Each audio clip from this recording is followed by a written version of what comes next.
Hey everyone, welcome to another lecture. So last time we started our ninth lecture by discussing abolitionism.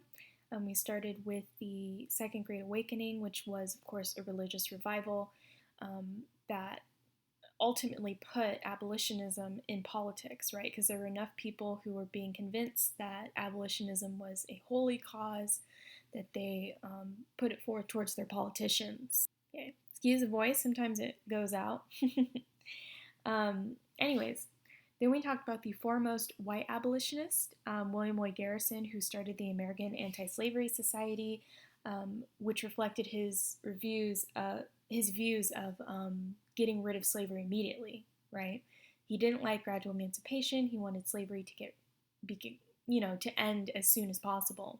And he often got death threats because of it, even though he continued to write for his paper, The Liberator, which helped to recruit new abolitionists. And of course, the American Anti-Slavery Society eventually split because they argued over whether religion should be super present or not, and of course, whether women should be a part of it. And then we talked about David Walker and his appeal, and how 1 year before he died, he wrote an appeal basically calling out slaveholders and those who profited off of slavery for the torture and murder of slaves, and at the same time tried to encourage black people all over the country to fight against slavery, to work together to rise up to finally get rid of this institution. So it's a very powerful piece. So today we're going to finish the ninth PowerPoint by talking about one man in particular and some women abolitionists, and we will also start the 10th PowerPoint by talking about expansion, particularly with regards to the land that we got from the Mexican-American War, which we're going to continue next time as well. Okay? So this man's name is Frederick Douglass, for those of you who don't know.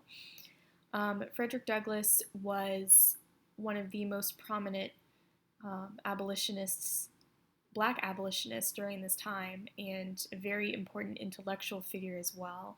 And as I mentioned at the end of last lecture, President Trump a few years ago thought that Frederick Douglass was still alive, which is that's damn near impossible unless he's a vampire, right?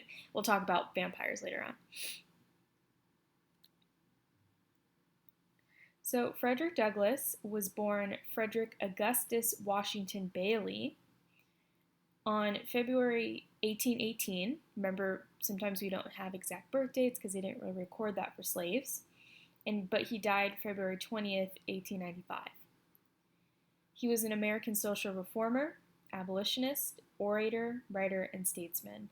And if you take a look at video A, this is a short biography about Frederick Douglass with some commentary by some scholars and black leaders as well about how important he is.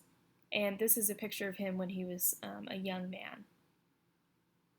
After escaping from slavery in Maryland, he became a national leader of the abolitionist movement in Massachusetts and New York, gaining note for his oratory and incisive anti-slavery writings, meaning that he was a great speaker, right? And he delivered these writings that were very blatant about what slavery was like and what needed to be done in order to get rid of it.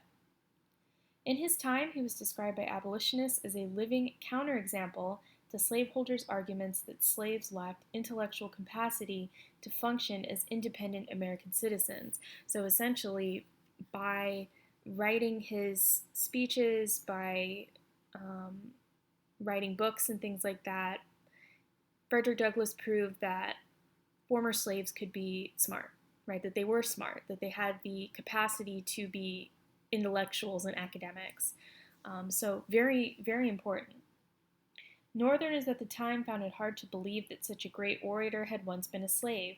Douglass wrote several autobiographies, which he described his life in captivity and his escape as well, right? Because he ultimately escaped on a train. This is Douglass when he was older. So he wrote a autobiography in 1845 titled The Narrative of the Life of Frederick Douglass, an American Slave, which became a bestseller and was influential in promoting the cause of abolition. Okay. Now, we'll talk about this a little bit more with Uncle Tom's Cabin, but sometimes it took people hearing the dirty details of slavery, right? The torture and the abuse and all of that in order for them to get on the abolitionist side, because if they didn't hear that, they were like, well, what's wrong with slavery? Like, they didn't get it, right? So having books like this where someone who actually was a slave talked about it really got people on board with the abolitionist movement. His second book, My Bondage, My Freedom, in 1855, was also published. So those are two of his most famous books. Douglass also actively supported women's suffrage and held several public offices. So he was in politics in the places that he could be. Some places did kind of allow free blacks to have some sort of political power, but not very high up, right? You couldn't be in Congress, you couldn't be the president. Now, what's important about Frederick Douglass and women's suffrage is he is the most noted black man to join this. He was at the first Women's Rights Convention in Seneca Falls, New York, in the mid-1800s. Like, he was the only black man present. Unfortunately, Douglass would split from the women's rights movement later on with regards to the 14th and 15th Amendments, because a lot of the white female women's rights leaders were very mad that black men got the vote with the 15th Amendment, but white women did not. So Douglass eventually split from that because he disagreed with their notion that black men shouldn't get the vote before white women. So without his approval, Douglass became the first African American nominated for Vice President of the United States as the running mate and vice presidential nominee of Victoria Woodhull of the Equal Rights Party ticket. So Victoria Woodhull was a white woman, and the Equal Rights Party was one of those third parties that didn't get a lot of political representation, but people form them every once in a while if they're sick of the Democrats or the Republicans. Of course, we wouldn't really have a lot of women running for president until about the 1970s. Douglass was a firm believer in the equality of all peoples, whether black, female, Native American, or recent immigrant. He was also a believer in dialogue and in making alliances across racial and ideological divides and in the liberal values of the U.S. Constitution. So when radical abolitionists, under the motto, no union with slave owners, right, criticized Douglass's willingness to engage in dialogue with slave owners, he famously replied, "I would unite with anybody to do right and with nobody to do wrong." So this is sort of the style that Barack Obama had when he was president and senator briefly as well, is Douglass loved to speak to people who didn't agree with him, right? He loved to, that's what reaching across the aisle is, right? You extend your ear or your hand to those who don't agree with you. You have a conversation. Maybe you change their mind. Maybe they change your mind. But at the end of the day, he fought for compromise. And that's what President Obama was really about as well. So you can see kind of that comparison. Now, I will also mention, I didn't put it in as a bullet point, but Douglass was a key advisor to President Abraham Lincoln. Lincoln would often ask Douglass for his opinions on Black America and what to do with regards to the Black population. So that's very important as well. If you take a look at video B, right, I believe we already had a video where we saw a man reenact Frederick Douglass's 4th of July speech, but now let's listen to it again since we're talking about Douglass, and this is reenacted or read by James Earl Jones, who is the voice of Mufasa from Lion King and Darth Vader from the original Star Wars trilogy. So please enjoy that. He's Very cool guy. And this is a picture or drawing of Frederick Douglass sort of working on his speeches, maybe his books, we don't know. Frederick Douglass also ended up marrying a white woman, which was like kind of controversial at the time, right? Even though interracial marriage wasn't totally legal, in some places you could do it, but it was still considered to be taboo. And here's a Frederick Douglass quote. He has a bunch of good ones, right? You are not judged by the height you have risen, but from the depth you have climbed. It's sort of like the same thing as like, it's not about the destination, it's about the journey. Okay, so next we are going to finish this PowerPoint by talking about abolitionist women. Now, it's important to talk about women with this movement because not only was it a platform for women to learn how to make speeches, be leaders, right, get petitions signed, all the things that they would need for the fight for the vote, right, but also the women's rights leaders put the women's movement on hold for a while so that they could focus on getting slavery ended, right? And they would pick it back up after the emancipation and Reconstruction and all that. But women actively played a huge role in abolitionism. So women were always an important part of this movement, though they were not formally admitted to the earliest abolitionist societies in America. Both black and white women shaped anti-slavery discourses by aiding fugitive slaves and circulating anti-slavery literature. The first female anti-slavery agents that we consider them to be the first were Angelina and Sarah Grimke, pictured here, who purposefully moved north in order to get away from slavery. Angelina often spoke about being thrilled whenever she saw white men doing manual labor. The sisters' point of view as native Southerners brought a new weight to the abolitionist debate.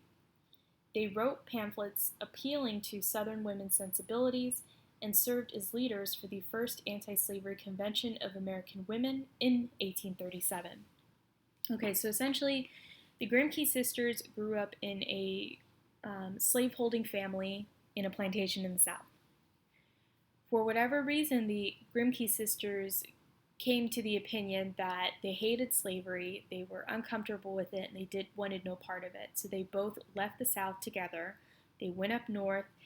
They started these anti-slavery conventions. They spoke around the country, and they pleaded to Southern women, like, hey, do not live in moral sin, right? Don't accept that you have to have slaves. You don't need to do this. This is evil. Let's be better. So very important, very smart women. And if you take a look at video C, there's some more information about Angelina Grimke, who's pictured on the left of this picture. She was the younger sister. Now, I mentioned her briefly before with the American Anti-Slavery Society, but Lucretia Mott, who you'll see a picture of in the next slide, was a prominent feminist leader, right? She, along with Elizabeth Cady Stanton, who was one of the foremost leaders of the women's rights movement, they created the first women's rights convention in this country, the one that I just mentioned that Frederick Douglass attended. So Lucretia Mott was also an active abolitionist leader, delivering sermons about abolitionism, women's rights, and other reform issues.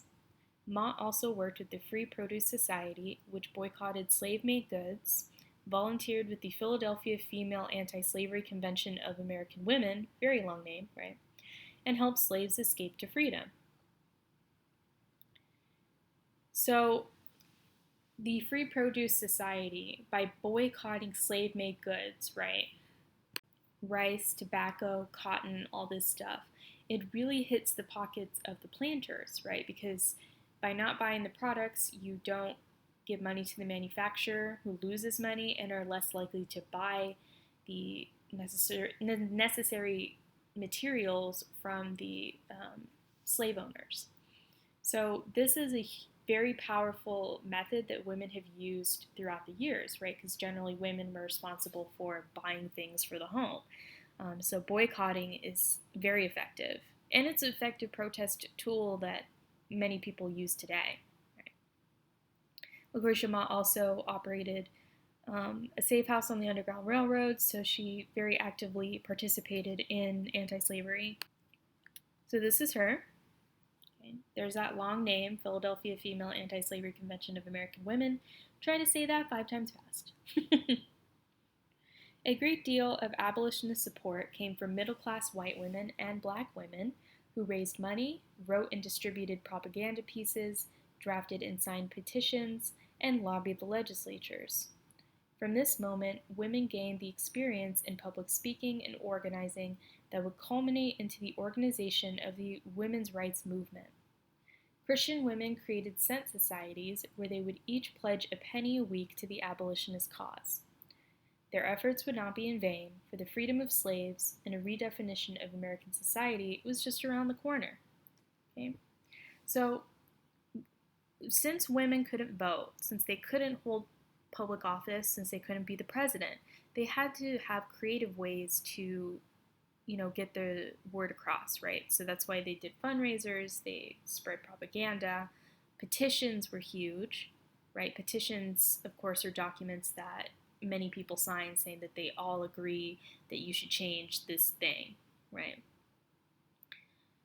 And as I mentioned before, right, the women's rights movement gained a lot of their experience from movements like the abolitionist movement, right? Because they learned how to make speeches, how to fundraise, how to lobby their local legislatures to get what they needed done, right? So it essentially trained women for the future fight for the vote.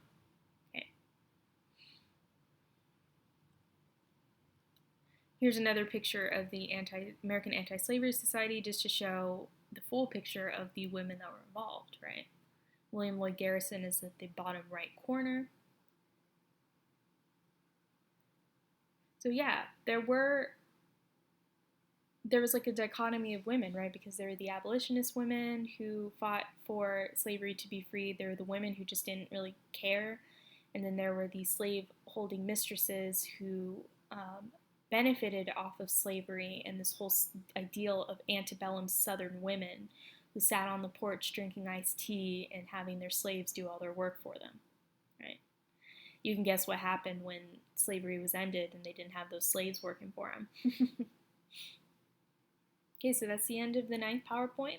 I know it seems kind of short. We have many more things to talk about since we're getting towards the end of this course. So our 10th PowerPoint is titled American Expansionism and Manifest Destiny. So essentially what this PowerPoint is, it's sort of like a hodgepodge of different topics, right? Hodgepodge is like an old term, like probably your grandparents used it, sort of like there's a bunch of different things going on. That's what it means. I've said like words before in class and my students are like, what the hell is that? And I'm like, ooh, there's an age gap. Anyways, but the first several topics we're going to talk about have to do with the Mexican-American War, which I'm going to briefly explain now. Because you're probably wondering, what does the Mexican-American War have to do with slavery? Well, most things have to do with slavery during this time. So the Mexican-American War is a very controversial war. Some politicians did not want to go into this war at all, including President Abraham Lincoln. Basically, the war with Mexico started over a decade before the actual end of the war, right? The war ended in 1848. What occurred was that, Mexico first of all split from Spain in 1821, right? By 1836, Texas went through its own revolution with Mexico. That's where we get the Alamo and all that stuff, and they were annexed shortly after that, right? Not too many years after that by the United States. But the Texas borders with regards to America versus Mexico, it was very contentious, right? They weren't exactly sure where Mexico started or where Mexico ended and America started, basically. So what they fought over, as you can see in this map, is the Rio Grande River. Okay, that was sort of their boundary line, but they weren't sure. We used the boundaries as an excuse to go to war with Mexico. Because we like the idea of expanding, right? America has always been like, oh, maybe we should get more land, right? Recently, President Trump talked about buying Greenland, even though Greenland was like, what the hell? We're not for sale. But we've always wanted to expand more. And Mexico had a lot of land that we wanted, right? So here's the Alamo. So basically, we went to war with Mexico. We ended up having several battles throughout the American Southwest, culminating in our army taking over Mexico City. The Mexican American War ended in 1848 with the Treaty of Guadalupe Hidalgo, right? And which essentially we told Mexico, like, we're going to take all this land, right? Essentially, California, Arizona, New Mexico, all those places, the rest of Texas, and we'll give you 15 mil, right? $15 million for this, which is the amount that we paid for the Louisiana Purchase. But many consider the Mexican-American War, the resulting taking of the land, right, to be stealing from Mexico because we didn't really give them a choice, right? It's like, okay, take this 15. It's like if someone takes your pencil and then slips you $1. You're like, well, what if I needed that pencil? I didn't ask for this. It's like the same thing, okay? So this is the Alamo, right? The famous battle that before the Mexican-American War that sort of determined the American tenacity, right? This is the reason why Texas ultimately won its rebellion, because people saw that everybody at the Alamo died, and that rallied them to fight against the huge Mexican army. So by 1850, we were trying to decide what to do with all this new land, and the American government took some time in order to try to figure this out, right? So our last two topics for today will kind of talk about that, and then we'll continue that next time. Okay, so Southern expansion. For expansion, we use a term called manifest destiny. Maybe you've heard it before. The picture here is a famous painting depicting manifest destiny. So you can see all these old wagons and people walking someplace led by an angel, right? A symbol of manifest destiny or expansion through our belief. The expansion through the American continent is justified and inevitable. Okay, so we believe that God told us that we needed to grab all this new land, right? If you take a look at video D, there's a series called the Sound Smart series, which is very good. They summarize topics in like a couple minutes or less, and they talk about manifest destiny, so please check that out. So while the Mexican-American War marked a significant point for the nation as a growing military power, it also served as a milestone, especially within the U.S. narrative of manifest destiny. In doing much to extend the nation from coast to coast, the Mexican-American War was one step in the massive westward migration of Americans, which culminated in transcontinental railroads and Indian wars later in the same century. Okay, so us expanding, of course, will piss off the Native Americans, rightly so. So we can't just move into these territories without conflict. The 1848 treaty with Mexico was one of the most decisive events for the United States. The acquisition of new territory revived and intensified the debate over the future of slavery in the Western territories, widening the growing division between the North and South and leading to the creation of new single-issue parties. So essentially, this did a lot, right? Basically, us taking on this land from Mexico increased North versus South debates, increased the debates about slavery, because there's just all this new land we have to decide whether it's slave or free. It just complicated things. Increasingly, the South came to regard itself as under attack by radical Northern abolitionists, and many Northerners began to speak ominously of a Southern drive to dominate U.S. politics for the purpose of protecting slaveholders' human property. So the South was actively trying to get all this land. They were trying to make all this new territory we got from Mexico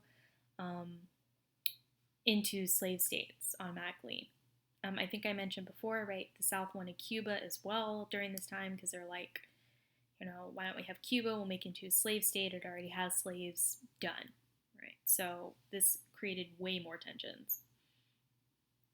Compromise became nearly impossible, and antagonistic sectional rivalries replaced the idea of a unified democratic republic.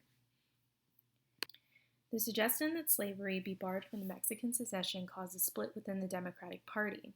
The 1840s were a particularly active time in the creation and reorganization of political parties and constituencies, mainly because of discontent with the positions of the mainstream Whig and Democratic parties in regard to slavery and its extension into the territories. So basically, the Democratic Party split. Some went to the Whig Party, which is the party right before the Republicans. Remember, I said the Democrats and Republicans were sort of the opposite of what they are today back then. And the Democrats became more conservative and more on the side of slavery. The first new party was the small and politically weak Liberty Party, founded in 1840. This was a single-issue party made up of abolitionists who fervently believed slavery was evil and should be ended, and that it was best accomplished by political means. So the Liberty Party was basically like William Lloyd Garrison, right? A little bit. They're like, end it now. It's bad. It's not, it's morally horrible. So again, this was the third party, so they didn't have a lot of political influence. They died out pretty quickly, but they set out to make a point. In 1848, many Northern Democrats united with the anti-slavery Whigs and former members of the Liberty Party to create the Free Soil Party.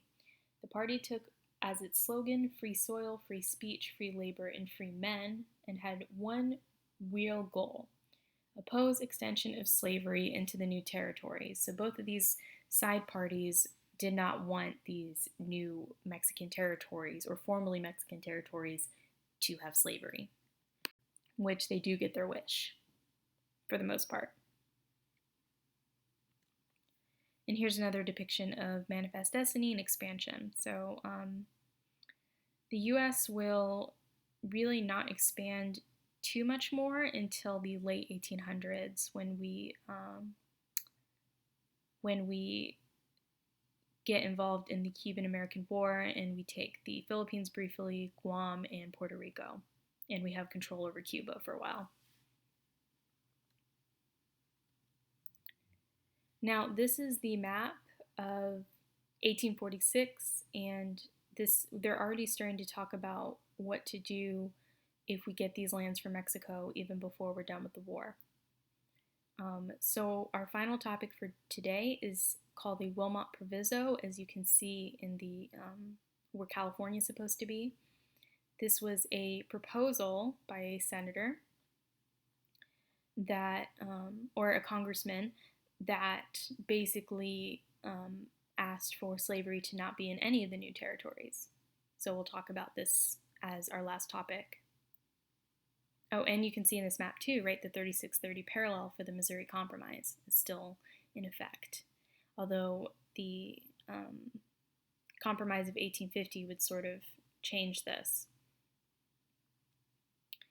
So if you take a look at the last video, video E, you'll notice that there is no clickable video. There's a link to a PBS video, which is like about a minute, basically talking about slavery and what it had to do with the Mexican-American War.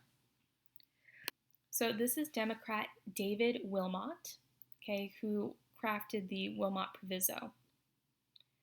So it was a proposal to prohibit slavery in the territory acquired by the United States at the conclusion of the Mexican-American War. In 1846, David Wilmot, a Democratic member of the United States House of Representatives from Pennsylvania, proposed the Wilmot Proviso. He attached the proviso to an appropriations bill to pay Mexico for land that the United States had seized as a result of the Mexican-American War. So basically part of this bill, right, that was proposed, that gave the $15 million to Mexico for all the land, he was like, well, why don't we make these territories free while we're at it? The Wilmot Proviso would have prevented slavery's expansion into any of this new territory. The House of Representatives approved the appropriation bill and the proviso on August 8, 1846, but the Senate adjourned before it could debate the bill. The House adopted the bill and the proviso in its next session. On February 1, 1847, the Senate approved the bill but rejected the proviso. As a result, the proviso never went into effect, so it never happened. So the proviso passed the House of Representatives because a majority of the representatives came from the North. So, that's what's really important about the House of Representatives, is that, if you have one side that has more than the other, you'll get one side's agenda passed. In the Senate, there were the same number of slave and free states. When senators from the North and South voted along regional lines, a bill could not be approved. Northern and Southern states intentionally tried to maintain the balance between slave and free states. As long as neither side had an advantage, a bill could not be sent to the president to sign that would favor one side or the other. So they tried to keep it equal so that the abolitionists wouldn't get what they wanted and the slave owners wouldn't get what they wanted. This proviso, even though it was rejected, further divided the North and South over the issue of slavery. Many Southerners believed that slavery should be legal everywhere in the United States. A growing number of Northerners opposed slavery's expansion. And other people basically feared economic competition from Southern slaveholders, so they wanted to get rid of slavery so that more people could own farms and produce these things, and it wouldn't just be these big planters with hundreds of slaves. Okay. So that was the Wilmot Proviso. This is what it looked like, the document. Next time, we're going to talk about the Compromise of 1850, which not only made California a state, but did several other things with regards to slavery, including rejecting the Wilmot Proviso as well, because I think it was proposed again, and they rejected it again. We'll also talk about how it became more, because of this document, how it became harder for slaves to escape. We'll talk about a political party of people who didn't like immigrants and who kind of supported slavery. And we will also talk about a book that I mentioned today, Uncle Tom's Cabin.